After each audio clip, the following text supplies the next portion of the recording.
Radhe Radhe everyone, कैसे हैं आप सब। होप करती हूँ आप सब बहुत ही अच्छे होंगे। गाइस, आज की वीडियो में हम आपके साथ शेयर करने वाले हैं कि हम देव उठनी एकादशी मतलब तुलसी विवाह वाले दिन तुलसी जी का विवाह शालिग्राम जी के साथ घर में कैसे करेंगे। देखिए, घर में हम अकेले होते हैं और देखिए मंदिर वगैरह में तो विवाह आपने देखे ही होंगे, लेकिन ये विवाह हम घर में भी कर सकते हैं। जब आपके घर में तुलसी मैया है और आपने एक बार भी तुलसी मैया का विवाह नहीं किया है तो इस शुभ अवसर पर तुलसी विवाह पर आप अपनी तुलसी मैया का विवाह शालिग्राम जी के साथ बिल्कुल घर में कर सकते हैं।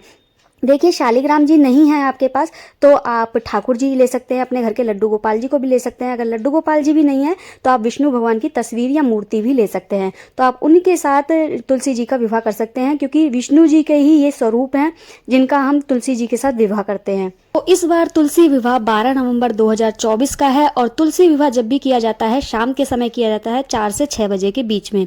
तो आज मैं इस वीडियो में आपको सारी जानकारी दूंगी कि तुलसी विवाह कैसे करते हैं, कब करते हैं, कहाँ करते हैं और तुलसी विवाह में हमें क्या क्या करना चाहिए। तो वीडियो को लास्ट तक जरूर देखें, बिल्कुल भी स्किप ना करें। अगर आप इस बार तुलसी विवाह करना चाह रहे हैं तो मैं बहुत ही सरल विधि से आपको तुलसी विवाह करके दिखाने वाली हूँ इस वीडियो में। तो सबसे पहले आपको जहां भी आप तुलसी विवाह करने वाले हैं वहां अच्छे से साफ सफाई कर लें, साफ शुद्ध कर लें उस स्थान को। और वहां पर आपको देखिए चौक पूरना होता है, मतलब चौक जो है लीपना होता है। देखिए, या तो आप गाय के गोबर से लीप सकते हैं या फिर आप गेरू से भी लीप सकते हैं। यहाँ मैंने गेरू से चौक लिपा है। उसके बाद मैंने मतलब कोई जरूरी नहीं है आप चौक में ही बैठ के विवाह करें, नहीं, आपके घर में जहां भी साफ शुद्ध स्थान हो आप वहां पर बैठकर विवाह कर सकते हैं तुलसी मैया का।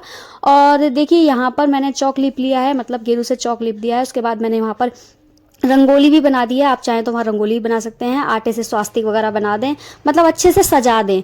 और फिर वहाँ पर एक चौकी बिछाएं, चौकी के ऊपर लाल कपड़ा बिछाएं और वहीं पर तुलसी मैया को भी विराजमान करें। अब देखिए, आपको यहाँ पर चावल का इस्तेमाल बिल्कुल नहीं करना है, क्योंकि एकादशी के दिन चावलों का इस्तेमाल पूजा में या वैसे भी नहीं होता। तो आपको यहाँ पर सफ़ेद तिल का इस्तेमाल करना है। आपको सबसे पहले 3 जगह सफ़ेद तिल की ढेरी लगानी है, छोटी छोटी सी।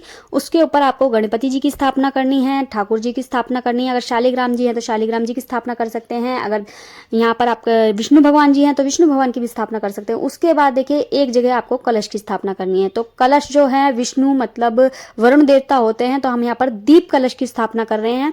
तो सबसे पहले आपको एक कलश लेना है। कलश के ऊपर आप जो है मौली कलावा बांध ले, क्योंकि फिर जल भरने के बाद जब आप कलावा तोड़ते हैं तो उससे जल बिखरता है। तो मैंने यहाँ पर पहले ही कलावा बांध लिया है और जल भर लिया है मैंने कलश के अंदर। और यहाँ पर मैं एक स्वास्तिक बना रही हूँ। स्वास्तिक बनाने के बाद आप जल में तिल डालेंगे और एक सिक्का डालेंगे, सुपारी डालेंगे, थोड़ी सी हल्दी डालेंगे। तो इस तरीके से आपको, और एक बताशा भी जरूर डाल लें। तो इस तरीके से ही आपको 5 चीज़ें डालनी हैं। 5 चीज़ें डालने के बाद आपको कलश की स्थापना करनी है। कलश के ऊपर एक पात्र जरूर रखें। पात्र में आप चाहें तो गेहूं भी भर सकते हैं, चावलों का इस्तेमाल बिल्कुल ना करें। गेहूं के साथ साथ आप तिल भी रख सकते हैं। तो यहाँ पर मैंने तिल का पात्र भर के रखा है कलश के ऊपर, और उसी के ऊपर मैंने एक दीपक रखा है। कभी भी खाली कलश की स्थापना नहीं होती, कलश के ऊपर कुछ ना कुछ मतलब रखा जाता है। तो यहाँ पर मैं दीप प्रज्वलित करूंगी, दीप कलश की स्थापना कर रही हूँ यहाँ पर मैं। तो ये होती है ठाकुर जी के सीधे हाथ पर। तो ठाकुर जी के सीधे हाथ की तरफ आपको कलश की स्थापना करनी है, वहीं आपको गणपति जी विराजमान करने हैं। उसके बाद आपको थोड़ा शुद्धिकरण करना है, थोड़ा जल से लेकर और फूलों से लेकर थोड़ा सा शुद्धिकरण कर दें उस स्थान का। फिर उसके बाद आपको उसके ऊपर दीपक रखना है, फिर दीपक प्रज्वलित करना है। तो इस दीपक को आप सबसे पहले प्रज्वलित करें।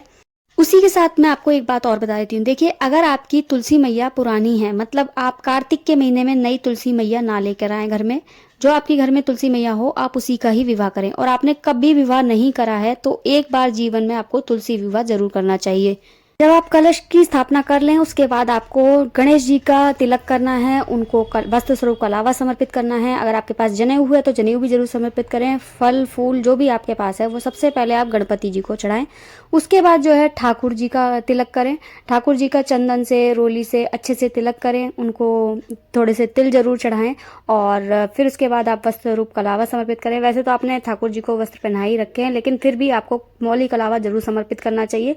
और उसी के साथ साथ ठाकुर जी को भी कुछ फल फूल जो भी आपके पास है सब चढ़ाएं। उसके बाद आपको तुलसी जी का पूजन करना है। तो तुलसी जी को सबसे पहले आप देखिए, गमला साफ शुद्ध होना चाहिए आपका एकदम। उस पर एक स्वास्तिक बना लें अच्छे से। स्वास्तिक बनाने के बाद अगर स्वास्तिक का स्थान नहीं है आपके गमले के ऊपर तो आप 5 बिंदी जो हैं रोली चंदन से जरूर टीप लें। मतलब अच्छे से 5 बिंदी जो हैं, जिस तरह से आप देख रहे हैं मैं लगा रही हूँ, उसी तरीके से आपको गमले के ऊपर जरूर लगानी है। और उसके बाद आपको तुलसी मैया का रोली से चंदन से तिलक करना है। उसके बाद आपको तुलसी मैया को कलावा समर्पित करना है और फिर आपको जो है लाल चुन्नी उड़ानी है। देखिए कार्तिक के महीने में आप विवाह करें या ना करें, तुलसी पूजन आपको जरूर करना चाहिए कार्तिक के महीने में, एकादशी के दिन। चाहे आप किसी दिन भी करें या ना करें, कार्तिक की पूर्णिमा वाले दिन भी कर सकते हैं और एकादशी वाले दिन भी तुलसी पूजन आपको जरूर करना होता है। और लाल चुन्नी आपको तुलसी मैया को कार्तिक के महीने में जरूर उड़ानी चाहिए। उसी के साथ साथ कुछ फूल समर्पित करें तुलसी मैया को। और फूल समर्पित करने के बाद आपको जो नीचे आपने स्वास्तिक बनाया है वहां पर आपको दीपक प्रज्वलित करना है। तो इस दीपक से आप आरती करेंगे। ये वो दीपक है जिसे आप जलाकर मतलब इससे बाद में आप आरती कर सकते हैं। और बाकी आप रंगोली के आसपास जितना भी प्रकाश करना चाहते हैं कर सकते हैं, मतलब 7, 5, 11 जितने भी दीपक आप लगाने चाहते हैं मिट्टी के आप लगाकर जला सकते हैं। और देखिए उसके बाद आपको जो है तुलसी मैया को हल्दी लगानी है सबसे पहले। मतलब हल्दी जो है सबसे पहले ठाकुर जी को लगाएं, क्योंकि देखिए शादी ब्याह की रस्म में सबसे पहले शुरुआत हल्दी से की जाती है। तो यहाँ पर हम ठाकुर जी को लगाएंगे सबसे पहले हल्दी, उसके बाद जो है तुलसी मैया को हल्दी लगाएंगे। तो सबसे पहले हम ठाकुर जी के हाथ पर, पैरों पर, मुंह पर, मतलब हल्का हल्का सा नेक करना होता है, आपको सिर्फ छुआनी होती है हल्दी। तो इस तरह से छुआ करके आप फिर तुलसी मैया को हल्दी लगाएं। आप 7 बार 5 बार इस तरह से तुलसी मैया को हल्दी लगाएं। और हल्दी लगाने के बाद फिर आपको मेहंदी की रस्म करनी होती है, क्योंकि हल्दी के बाद जो है वर वधू की मेहंदी की रस्म आती है। तो यहाँ पर हम मेहंदी लगाएंगे। सबसे पहले हम ठाकुर जी को मेहंदी लगाएंगे, उसी मेहंदी से फिर हम जो है तुलसी मैया को मेहंदी लगाएंगे। उनके मतलब छुआनी होती है हर चीज। तो इस तरह से हम जो है हाथ पर लेकर थोड़ी सी तुलसी मैया को भी मेहंदी लगा देंगे। और इस तरीके से जो भी श्रृंगार आप तुलसी मैया का करते जाएं, वहीं तुलसी के बिड़ले में उस श्रृंगार को रखते चले जाएं। मतलब तुलसी के गमले में वहीं श्रृंगार को समर्पित कर दें। यहाँ पर मैंने मेहंदी लगा दी है। अब मैं तुलसी मैया को चूड़ियां पहनाऊंगी। आप हरे रंग की चूड़ियां भी पहना सकते हैं, लाल रंग की भी चूड़ियां पहना सकते हैं। तो यहाँ पर मैंने हरे रंग की चूड़ियां पहनाई है तुलसी मैया को। और आप 2-4 मतलब चूड़ियां इस तरीके से तुलसी की टहनी जो होती हैं उनमें आप 4 मतलब 8 इस तरीके से मतलब चूड़ियां जरूर पहनाएं। और चूड़ियां पहनाने के बाद वहीं मैंने चूड़ियों की डिब्बी को वहीं समर्पित कर दिया है। और उसके बाद जो है मैं लगाऊंगी तुलसी मैया को बिंदी। तो इसी तरीके से तुलसी मैया का जो है श्रृंगार किया जाता है। और आप श्रृंगार में 5-7 जितना भी आप सामान रख सकते हैं रख दीजिए, क्योंकि ये सारा सामान जो है तुलसी मैया का सब आप दान में दे सकते हैं। चाहे तो आप देखिए, क्योंकि देखिए आप तुलसी विवाह कर रहे हैं और विवाह बेटी का किया जाता है। तो जब आप तुलसी मैया को अपनी बेटी मानकर विवाह कर रहे हैं तो आप इस जितनी भी सामग्री श्रृंगार की है, साड़ी वगैरह जो भी आप कपड़े बर्तन जो भी कुछ आप चढ़ा रहे हैं यहाँ पर, वो सब आप इस्तेमाल ना करें। उसको आप मंदिर में भिजवा सकते हैं पंडित और पंडितानी जी को, या फिर आप अपने मान को भी दे सकते हैं। तो जो आपका मन करे, जैसा आपका मन करे आप वो करें। उसके बाद यहाँ पर आप भोग समर्पित करें। भोग में आप कुछ भी रख सकते हैं। वैसे तो ये फलाहार भोग होता है, क्योंकि काशी के दिन जो है तुलसी मैया जो है व्रत रखती हैं ठाकुर जी के लिए। तो आप फलाहार जरूर लगाएं। उसी के साथ साथ आप जो भी बना रहे हैं अपने घर में पूड़ी पकवान, तो उसका भी आप भोग लगा सकते हैं। वैसे तो आप यहाँ पर फल का, मिठाई का, ड्राई फ्रूट्स का और घर में जो भी आपने बनाया है सब चीज़ों का आप भोग लगा सकते हैं। अगर आपने कुछ भी नहीं बनाया, कुछ भी आपके पास नहीं है, तो इस पूजा को आप बताशे से भी कर सकते हैं। मतलब बताशे का भोग भी आप लगा सकते हैं। वो भी आप सच्चे मन से लगाएंगे तो ठाकुर जी और तुलसी मैया उसे भी स्वीकार करेंगे। अब यहाँ पर देखिए, जब आप भोग लगा दें उसके बाद आपको करना होता है गठबंधन। सबसे पहले गठबंधन किया जाता है, उसी के बाद माला, फेरे और मंगलसूत्र पहनाने की रस्म और सिंदूर भरने की रस्म, ये सब चीजें बाद में होती है। सबसे पहले हम यहाँ पर करेंगे गठबंधन। तो गठबंधन आप पीला पटका या फिर पीली चुन्नी कुछ भी ला सकते हैं ठाकुर जी के लिए। उसमें आप थोड़े से तिल, थोड़े से फूल, एक सिक्का इस तरीके से बांध लें। और बांधने के बाद उसमें कलावे से गांठ लगा लें। फिर उसको तुलसी मैया की चुन्नी से जो है बांध दें। जैसे आप देख रहे हैं मैंने यहाँ पर करा है, इसी तरीके से आपको करना है। उसके बाद आप यहाँ पर माला की रस्म करवाएं, जयमाला जो होती है।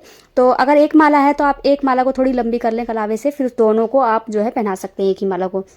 उसके बाद जो है आपको फेरे करवाने हैं।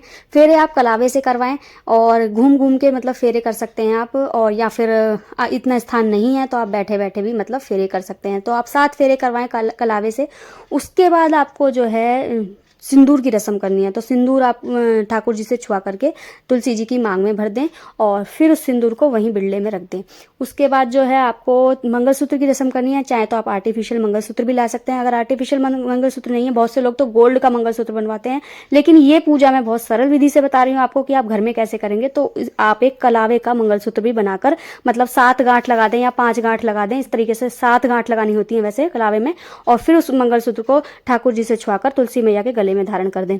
और उसके बाद जो है आपने एकादशी का व्रत किया होगा या फिर नहीं भी किया तो आप तुलसी विवाह कर रहे हैं उस दिन आपको जरूर व्रत करना चाहिए। तो आप हाथ में जो है तिल ले लें, थोड़े से फूल ले लें और हाथ में लेकर के आपको कहानी सुननी होती है तुलसी मैया की, एकादशी व्रत कथा सुननी होती है वहीं बैठकर। फिर उसके बाद आपको जो है आरती करनी है। आरती जब कर लें आप तुलसी मैया की और ठाकुर जी की, उसके बाद आपको जो है धूप दीप देने हैं तुलसी मैया को और ठाकुर जी को, सबको मतलब धूप दीप दें अच्छे से और क्षमा प्रार्थना करें, अपने अखंड सौभाग्य के लिए प्रार्थना करें।